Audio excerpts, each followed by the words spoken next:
कच्चे में internet service बंद करे फौज ऐं पुलिस खे गडि॒यल ऑपरेशन करण जो हुकुम। सिंध जे वॾे वज़ीर अहकाम जारी करे छॾिया। सिंध काबीना जो इजलास निगरान वज़ीर आला जस्टिस रिटायर्ड मक़बूल बाक़ी जी अॻवानी में सूबाई वज़ीरनि IG पुलिस रफ़त मुख़्तार ऐं ॿिनि लाॻापियल ऑफिसरनि शिरकत कई, जंहिंमें निगरान वॾे वज़ीर सिंध जे कच्चे में इंटरनेट सहूलियत ख़त्म करण जो हुकुम ॾेई छॾियो।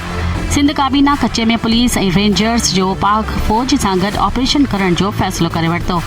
IG सिंध काबीना खे सूबे में अमन अमान जी सूरत हाल ते ब्रीफिंग ॾींदे चयो त हिन साल 2023 में 218 माण्हुनि खे अगवा कयो वियो आहे। मुजरिम IG पुलिस जी जांच संभाली त 57 ॼणा अगवा थियल हुआ। हाणे 11 मुग़वी बचिया आहिनि। इंशाअल्लाह तमामु जल्द कच्चे खे क्लियर कयो वेंदो। हर वक़्तु हर ख़बर खां बाख़बर रहण लाइ ॾिसंदा रहो KBK वेब न्यूज़।